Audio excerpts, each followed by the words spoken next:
حلقہ بندیوں پر اعتراض لیکن الیکشن بائیکاٹ نہیں کریں گے سیاسی جماعتیں۔ ملک کی بڑی سیاسی جماعتوں مسلم لیگ نون، پاکستان پیپلز پارٹی، پاکستان تحریک انصاف اور متحدہ قومی موومنٹ نے الیکشن کمیشن کی جانب سے جاری کی گئی حتمی حلقہ بندیوں کی فہرست پر اعتراضات تو اٹھائے ہیں، لیکن پارٹی رہنماؤں کے مطابق عام انتخابات 2024 کا بائیکاٹ نہیں کیا جائے گا۔ الیکشن کمیشن نے ڈیجیٹل مردم شماری کے تحت حلقہ بندیاں مکمل کر کے 30 نومبر کو رات گئے حتمی فہرست جاری کی تھی، جس کے مطابق پاکستان کی اگلی قومی اسمبلی 342 کی بجائے 336 اراکین پر مشتمل ہوگی۔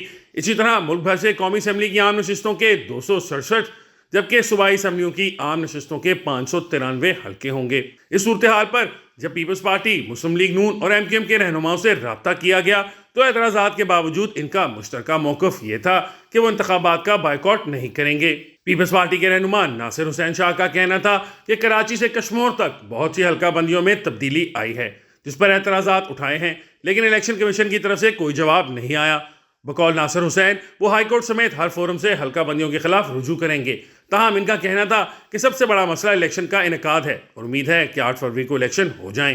ان کا کہنا تھا کہ پاکستان پیپلز پارٹی ہمیشہ جمہوریت پر یقین رکھتی ہے اور بہت سے ایسے مسائل آتے رہے ہیں جن پر بائیکاٹ کرنا چاہیے، لیکن پیپلز پارٹی بائیکاٹ نہیں کرتی۔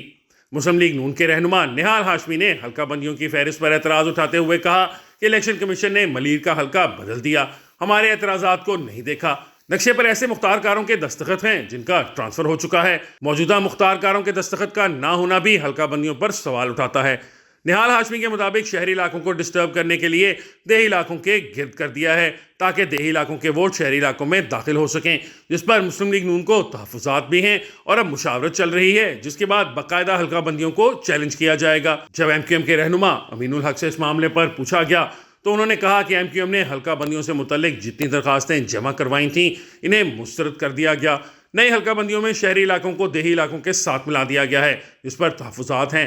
کئی علاقوں میں جانبدار حلقہ بندیاں بنائی گئی ہیں۔ ان کا کہنا تھا کہ MQM ایک سیاسی جماعت ہے اور ہر فورم پر اس کے خلاف آواز بلند کرتی رہے گی۔ الیکشن کمیشن سے مسئلہ حل نہیں ہوا تو ہائی کورٹ اور ٹریبیونل میں جائیں گے۔ MQM اپنے ووٹرز کے درمیان رہتی ہے، اس لیے ہر صورت میں الیکشن لڑا جائے گا۔ نئی حلقہ بندیوں پر اعتراض اٹھاتے ہوئے پاکستان تحریک انصاف کے رہنما علی میر تاج نے بھی تحفظات کا اظہار کیا۔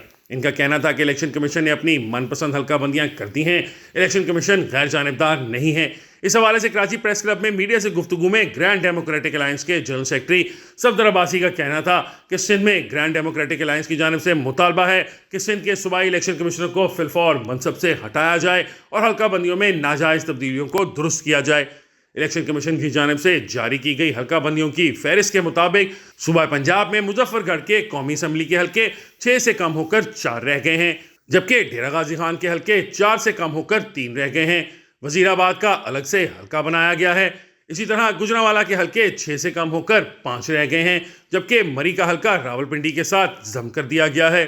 صوبہ خیبر پختونخوا میں قومی اسمبلی کے 6 حلقے کم ہو گئے ہیں۔